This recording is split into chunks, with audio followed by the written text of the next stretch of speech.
네, 6장의 에피소드는 두 가지입니다. 전반부는 소송이라고 하는 주제가 있고 후반부로 넘어가면 몸에 관한 주제입니다. 몸에 관한 주제에 있어서는 5장 음행에 관한 이야기와 병행하면서 내적인 연관성을 가지는데 이 주제는 7장에서 또다시 다루어집니다. 그래서 일단 뒤로 미루고 오늘 우리의 시선은 조금 전에 읽어드린 전반부에 머무르겠습니다. 매년 9월이 되면 대법원, 법원 행정처에서 사법영감이라고 하는 책이 발간이 됩니다. 아직 9월이 안 됐으니까 2026년도는 없고 2025년도 것을 보면 그러니까 이제 2024년 거를 이제 모아놓은 것이겠죠. 그러니까 전국 법원에 그러니까 2024년도에 1년 동안 전국 법원에 접수된 소송 건수가 691만 5,400건이라 합니다. 거의 700만 건, 그러니까 1년치입니다.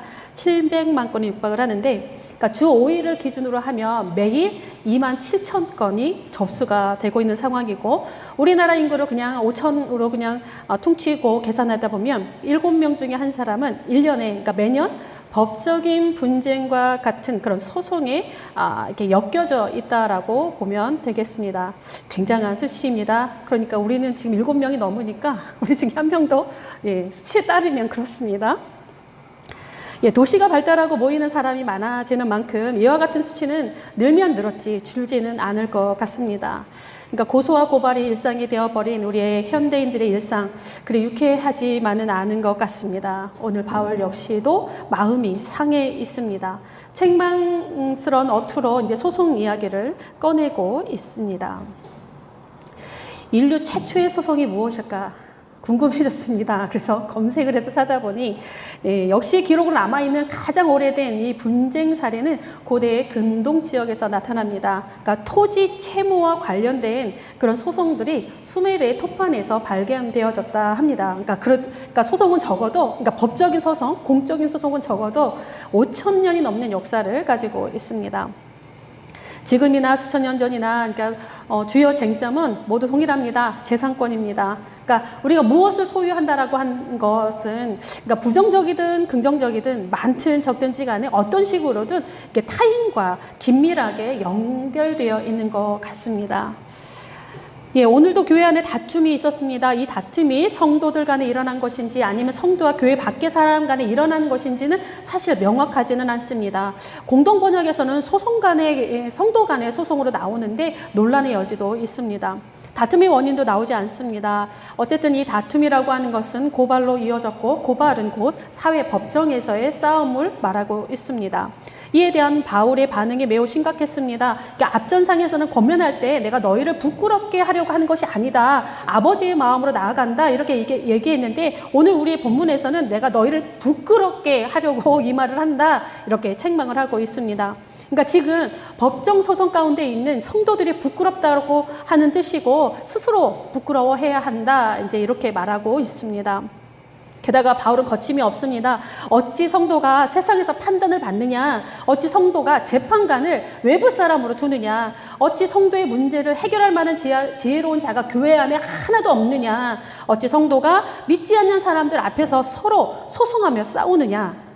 이 소송을 하고 있는 것 자체가 지금 교회가 실패하였다. 지금 고린도 교회는 실패한 교회다라고 하면서 호되게 꾸짖고 있습니다.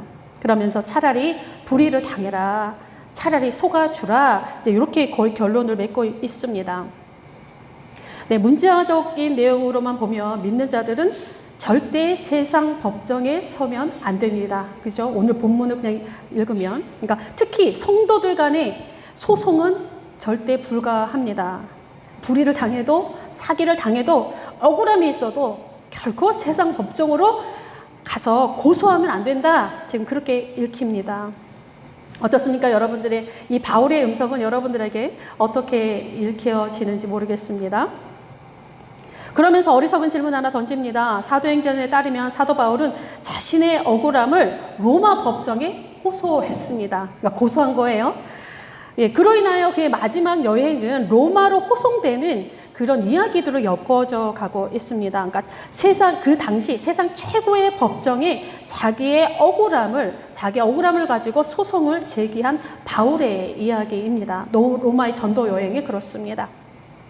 그러니까 세상 법정에 지금 고소한 것 자체만으로만 보면 오늘의 본문하고 좀 충돌하고 있는 지점인데 이것은 또 어떻게 해석할 것인가?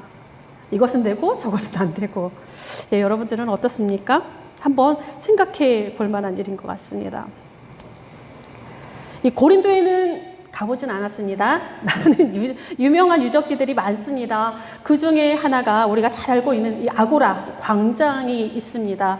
이 아고라는 도시 중앙에 위치하고 있는데 이 아고라의 중앙 높은 곳에는 항상 빠짐없이 있는 것이 있습니다. 베마라고 하는 것인데 바로 재판석입니다. 그러니까 법정입니다. 그러니까 당시의 법정은 항상 광장 한복판에서 열리는 공개 법정이었습니다. 우리가 고린도전서 6장을 이해하기 위해서 지금 사도 바울이 소송이라고 하는 문제를 지금 거론하고 있는데 이것은 우리가 좀 1세기 법정에 대해서 조금 알 필요가 있습니다. 그 각 나라마다 그 대법원 마당에는 정의의 여신상이 세워져 있습니다. 한 손에는 칼, 한 손에는 저울, 그리고 눈은 가리개로 이렇게 가려져 있습니다. 이름은 유스티티아라고 합니다. 자, 저울은 어느 한쪽으로도 치우치지 않겠다라고 하는 공정과 평등을 상징하고 칼은 엄정하게 이 법을 집행한다라고 하는 법의 권위가 담겨져 있고 눈가리개는 세상 어떤 곳에서도 영향받지 않고 공정하게 판결하겠다라고 하는 의지를 담고 있습니다. 우리나라 법원은 좀 다릅니다. 우리나라 법원은 이 저울은 같은데 칼 대신 책이 있고 그리고 눈가리개가 없습니다. 단죄와 처벌을 강조하는 대신 법치주의에 기반한 평화를 지향한다 해서 이 책을 들고 있고 세상을 두 눈 부릅뜨고 세상의 억울함과 진실을 똑바로 보겠다 하여서 이 눈가리개가 없습니다. 우리나라에는. 어쨌든 칼이든 책이든 눈을 가리든 눈을 부릅뜨든지 간에 실제로 정의의 역사가 이렇게 흘러가야 하는데 꼭 그렇지만은 않은 것이 오늘 우리의 현실이기도 합니다. 그러니까 유전무죄, 무전유죄라고 하는 말, 이 말을 주고받는 현실이 또 오늘 우리에게도 엄연히 존재하고 있기 때문에 그렇습니다. 자, 1세기는 이보다 더 심각했다 보시면 되겠습니다. 100%다라고는 말할 수 없습니다. 그러나 불의를 심판하며 정의를 실현하기보다 더욱더 확실하게 유전무죄, 무전유죄가 되는 현장이 바로 아고라 법정이었습니다. 고린도의 아고라 역시 예외는 아닙니다. 공정하고 평등하게 시시비비를 가리는 곳이 법정이 아니라 사회적인 명예를 부각시키고 상대방을 공적으로 매장할 수 있는 매우 공적으로 악랄한 공간이었다, 그렇게 평가받고 있습니다. 특히 로마시대, 지금 로마시대죠. 로마시대의 법정은 로마 상류층과 지식인들의 전유물이었고 사회적 위치와 영향력을 과시할 수 있는 최고의 장소였으며 철저하게 정치적인 공간으로서의 역할을 수행했던 것이 바로 아고라 법정이었습니다. 저는 지금 부정적인 측면을 조금 더 강조하면서 부각시키면서 이야기를 하고 있습니다. 그렇기 때문에 소송이 열리면 순식간에 사람들이 쫙 모여들었습니다. 현란하게 주고받는 그런 변증을 통해서 도시의 영웅이 탄생하기도 했고, 그랬기 때문에 사소한 말다툼도 그냥 법정으로 가져가서 공개적인 그런 소송으로 비화되는 일들이 비일비재하였다, 그렇게 기록하고 있습니다. 그러니까 역사가들은 이런 법정의 행태들, 그 당시의 법정의 행태들을 당시 사람들이 즐기던 엔터테인먼트다라고 평가하기도 합니다. 하나의 놀이거리처럼 그렇게 세상 법정이 이용되었던 시대이기도 합니다. 부정적인 측면입니다. 더욱 고약한 것은 이 법정을 움직이는 메커니즘입니다. 권력과 재력입니다. 로마는 철저히 인맥 중심의 사회입니다. 자신이 그러니까 힘이 있든지 돈이 있든지 아니면 그런 사람들과 끈끈한 연을 이어가든지, 그래야 둘 중에 어느 중 하나가 있어야 사회적으로 성공할 수 있는 그러한 현실이었습니다. 요즘도 크게 다르지는 않은 것 같은데 어쨌든 그랬습니다. 배심원은 물론이요, 재판관 역시 가진 자들의 손 안에 쉽게 이렇게 잡을 수 있었고, 자신의 권력과 부를 자랑하기에 최적의 장소가 법정만큼 좋은 것은 없었습니다. 이 말을 뒤집으면 힘없고 돈 없는 자들, 이 사람들에게 가장 불리한 곳이 법정이라고 하는 소리입니다. 그러니까 이 가난하고 힘없는 이 사람들이 소송에 엮이게 되면 그냥 백전백패인 장소가 됩니다. 사회적으로 공적인 파멸에 이를 수 있는 장소가 바로 이 시대의 법정이었습니다. 때문에 소송을 제기하는 사람들은 대부분 가진 자들이요 있는 자들입니다. 그렇지 못한 사람들은 할 수만 있다면 소송하지 않습니다. 구조적인 부패와 구조적인 폭력 속에서 절대로 스스로를 구원할 수 없기 때문에 그렇습니다. 게다가 법정 비용도 매우 비쌌기 때문에 쉽게 그렇게 접근할 수 있는 것이 아니었고, 그렇기 때문에 이런 환경들 때문에 소송은 언제나 가진 자들, 힘 있는 자들의 전유물로 전락하는 것은 쉬운 일이었습니다. 이러한 사회적인 문화적인 맥락 속에서 오늘 우리의 본문을 읽어야 합니다. 그저 활자화된 문자에 갇혀서 그냥 그대로 대입해서는 안 됩니다. 바울이 지금 소송에 대한 내용은 다루지 않습니다. 이 소송, 그러니까 다툼이라고 하는 것을 세상 법정으로 끌어낸 것, 그것을 지금 문제 삼고 입는 것만 보아도 그렇습니다. 그렇다면 우리는 또 이렇게 유추할 수도 있습니다. 지금 바울이 질책하는 소송은 그러니까 그 당시 일반적이었던 그런 상황들, 부유한 자가 가난한 자들, 힘 있는 자가 힘없는 자들을 법정으로 세워놓았을 가능성이 꽤 높습니다. 그러니까 교회 내에 다른 성도들 아니면 어쨌든 연관되어져 있는 이 사람들을 세상 법정으로 끌어내어서 자신의 영향력을 마음껏 발휘하는 그런 장면들이 계속 끊임없이 발생하였을 것이고, 그런 상황들은 말 자체는 모순적이지만 합법적인 그런 폭력을 이룰 수 있는 그런 상황으로 전개되었을 가능성이 높습니다. 그러니 불편한 현실이지만 사도 바울은 그런 모습 자체를 그 교회가 실패하였다, 그렇게 표현하고 있습니다. 그러니까 세상의 법정에서 성공했다라고 우쭐대는 성도들에게 아니다, 지금 실패한 것이다 라고 질책을 하는데, 이 질책의 끝은 그야말로 권력이 있고 부유한 자들, 소위 가진 자들을 향한 것이었다 볼 수도 있습니다. 그러니까 법정을 좌지우지할 수 있는 능력 있는 사람들을 겨냥해서 지금 자신의 기득권을 내려놓으라 말하고 있습니다. 알고 있지만 조금 더 손해보라, 알고 있지만 조금 더 속아주라 라고 말하고 있습니다. 가난한 자들을 위해서 힘 없는 자들을 위해서 그렇게 하라, 하나님의 나라를 위해서 공동체가 무너지지 않도록 하라, 이렇게 이야기를 하고 있습니다.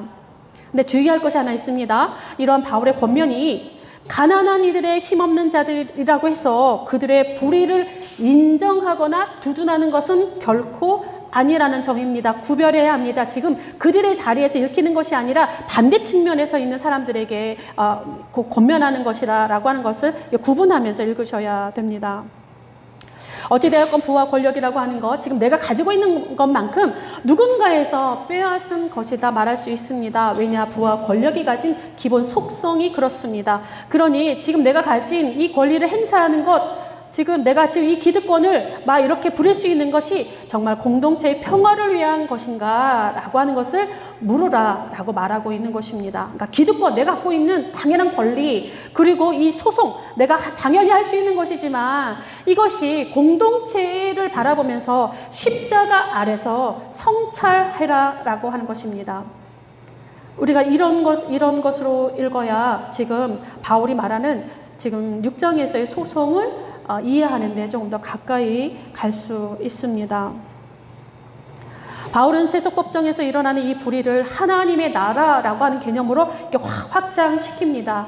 결국 세속 법정에서 일어나는 판결이라고 하는 것은 아까도 말씀드렸듯이 재산권에 관련된 물이 대부분이었고, 이 재산권을, 소유권을 이전하는 그런 행위로 그냥 끝맺음을 맺게 되는데, 대부분은 힘없는 자의 것이 힘 있는 자에게로, 가난한 자의 것이 부유한 자에게로 이게 무엇인가 넘어가면서 판결이 끝이 나는 경우가 많았습니다.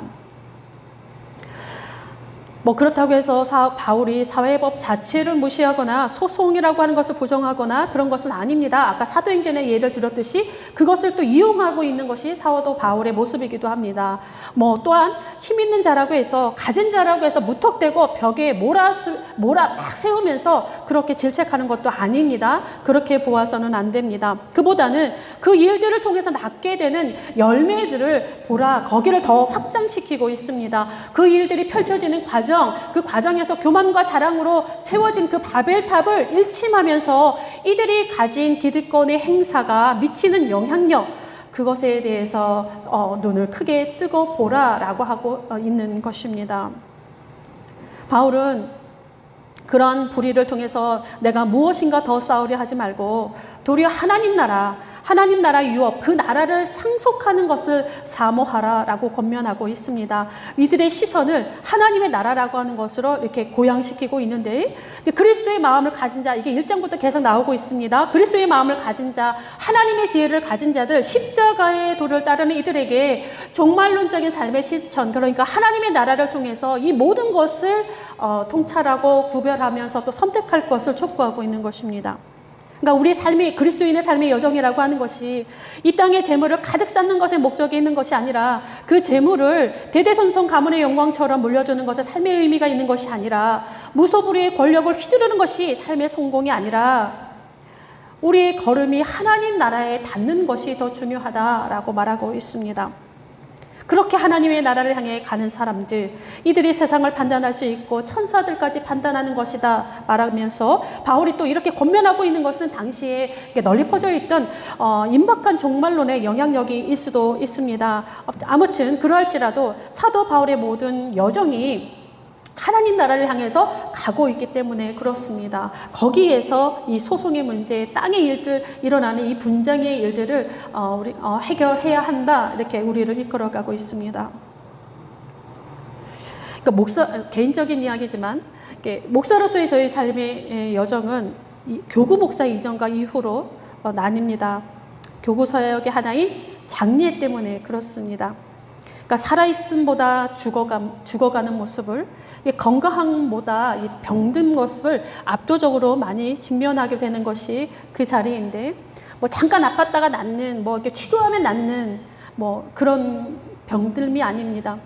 80세, 90세를 지나서 자연스럽게 맞이하게 되는 그런 죽음이 대부분이긴 하지만, 그렇지 않은 이별도 참으로 많다라고 하는 것. 내가 겪고 싶지 않은 사별의 이야기가 생각보다 많다라고 하는 것을 경험하면서, 그러니까 삶과 죽음의 경계 속에서 그제서야 조금 생각하게 되는 것이 하나님의 나라였다라는 사실입니다.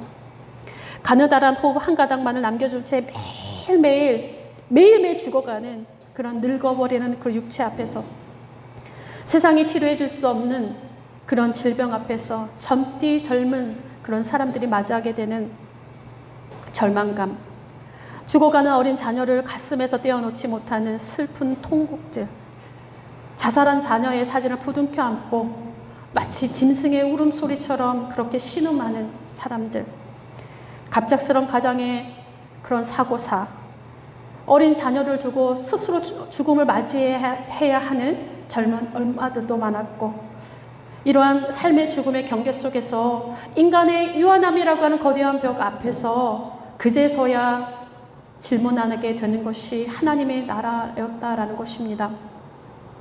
죽음 너머의 하나님의 나라, 그리고 이 땅에서의 하나님의 나라, 피안과 자안의 세계를 관통하는 그 하나님의 나라, 삶과 죽음의 경계에 살짝 이르러서야 그 질문에 대해서 길을 찾고자 하는 그런 나약한 저의 모습을 발견하면서 끊임없이 우리가 죽음과 삶의 경계를 기억해야 하지 않을까라는 생각도 참 많이 해봤습니다.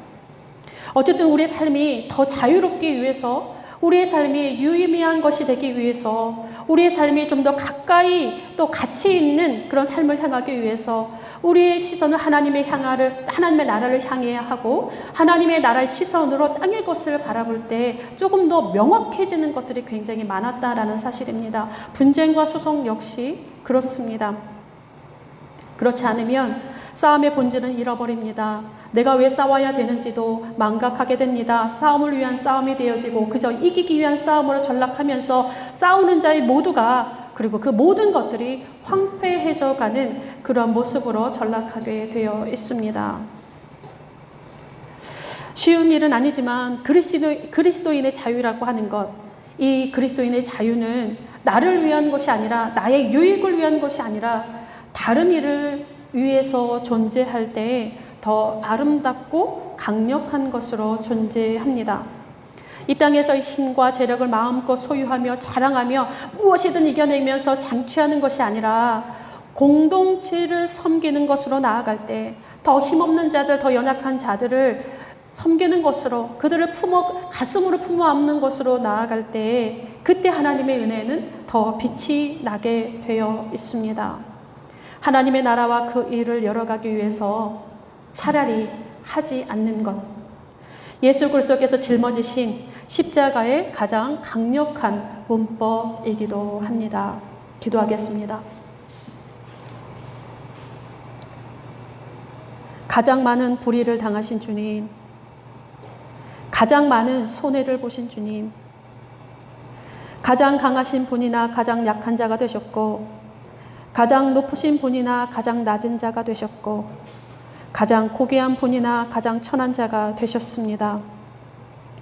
가장 큰 힘을 가졌으나 가장 무력한 자로 길을 걸으셨고, 생명의 근원이셨으나 생명을 죽음에 내어 주셨습니다.